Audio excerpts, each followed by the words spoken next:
Hi guys, welcome.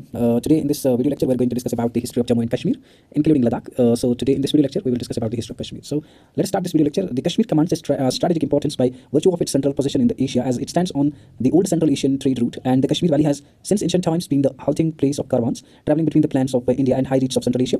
Kashmir fortunately possesses an ancient history and the civilization more ancient than our own. There are many legends of prehistoric times when the Valley of Kashmir was a vast lake. Here is one of the legends according to the earliest traditional accounts. This lake occupied the place of Kashmir Valley. A demon called Jalod Baba, waterborn, resided in this lake. This demon caused great distress to all the neighboring countries by his devastations. At last, Kashyapa Muni implored Shiva to help him to kill the demon. His prayer was granted and he succeeded in getting the demon killed with the help of the god. Near Kausarnog, Shiva made an exit near Baramulla with his trident. The water rushed out and the land thus produced became inhabitable.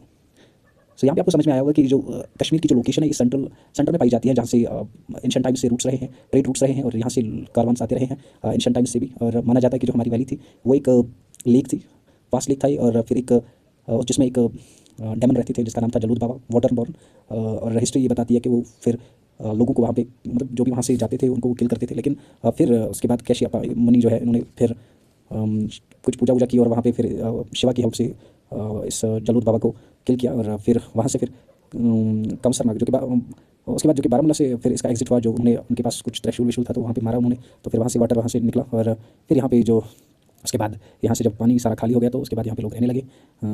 तो ये यहाँ पे इतनी history है. तो आगे चलते हैं. जो वैली की बात करें, the valley nested securely among the Himalayas at an average height of 1829 meter above the sea. Valley is approximately 135 kilometers in length, 30 to 40 kilometers in breadth. The mountains snow feed the river Jhelum and the streams, and it is calculated that the Jhelum in its course through the valley has a catchment area of about 10,240 square kilometers. Srinagar, the summer capital of Jammu and Kashmir, situated in the center of the valley, stands on the bank of river Vitasta. Jhelum, one of the oldest cities in India. Its history dates back to times of Ashoka. Srinagar, with its numerous canals and adjacent Dal Lake, is aptly called the Veins of the East and is also the center of trade and commerce. सो यहाँ पे आपको ये बात समझ में आई होगी कि जो हमारी वैली है उसकी जो हाइट है 1829 मीटर्स है अबव सी लेवल. और अगर हम बात करें इसके लेंथ की 135 किलोमीटर्स और 30 to 40 किलोमीटर्स इसकी ब्रेथ है. और जो कि हमारे यहाँ पे रिवर्स है, मेनली सिनोफेड रिवर्स है जो कि ग्लेशियर से पानी आता है और पहाड़ों से फिर नीचे आके फिर दरिया बन जाते हैं. तो यहाँ पे अगर हम बात करें झेलम जो कि हमारा मेन रिवर है उसका जो कैचमेंट है वो है अबाउट 10,240 स्क्वायर किलोमीटर्स.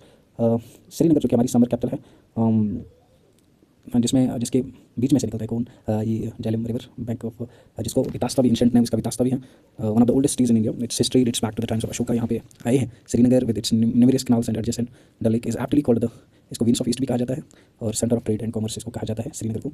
तो यहाँ तक आपको समझ में आया होगा कि हमने कितना डिस्कस किया इसमें. तो आगे चलते हैं. ओरिजिन अगर हम बात करें, legend has that Kashmir was actually a vast mountain lake called the Satisar. जो कि हम अभी लेक के बारे में बात कर रहे थे उसका नाम जो है वो सतीसर था as per Nilamat Purana. And geologists attest to this. तो जियोलॉजिस्ट जो है वो इसे मतलब इत्तेफाक रखते हैं कि वॉल्केनिक एक्शंस में फॉर्मेड द ओरिजिन लेक और इट्स सब्सिक्वेंट डेसिकेशन. तो मानना है कि वॉल्केनिक एक्शंस की वजह से ऐसा हुआ होगा. तो on the basis of one theory the drainer of this lake was acidic Kashyap Rishi. Hence the word Kash of Kashmir comes from name of Kashyap and valley came to be known as Kashyapur or Kashyapmar. So जिसका नाम जिन्होंने ये पानी निकाला था उसका नाम बताया जाता है कि उसका नाम था Kashyap Rishi. तो उसी के नाम पे फिर इसका नाम पड़ा Kashyap या Kashyapur या Kashyapmar हम बोल सकते हैं. लेटर कश्मीर फिर यहाँ इसी के नाम से फिर कश्मीर बना. According to another theory, Kash means channel and Mir means mountain. So ये भी हम बता सकते हैं. In the Puranas, Kashmir is called Greek.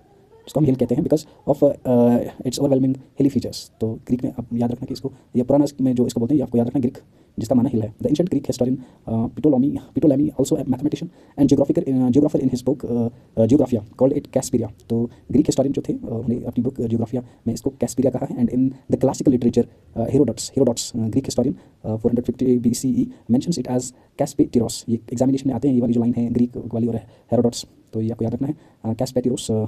And Hecatois calls it by the name of Kaspaliros or Kaspyros. It is called Shimi in the narrative of Toyang and Songyang, 578 CE. Some other Chinese accounts refer to Kashmir as Kipin or Jipin and Achipin. तो बहुत अजीब से नाम है. तो Chinese है तो इसीलिए.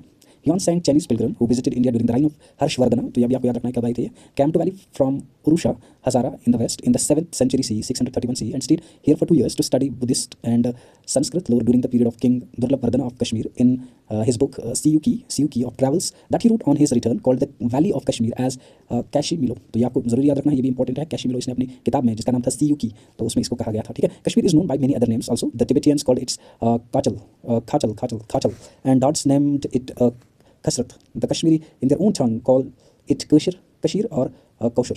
The earliest text which directly mentions the name Kashmir is in Ashti Adhyay, written by Sanskrit grammarian Panini during 5th century BCE. Kashmiri is an archaic spelling of modern day word Kashmir. So तो यहाँ तक आपको समझ में आया होगा और बहुत ही इंपॉर्टेंट टॉपिक था, तो होप आपको समझ में आया होगा. तो चलिए, अगर आपको वीडियो पसंद आया हमारे चैनल को सब्सक्राइब करें और बेल आइकन को भी प्रेस करें. मिलते हैं एक नई वीडियो में, तब तक के लिए बाय.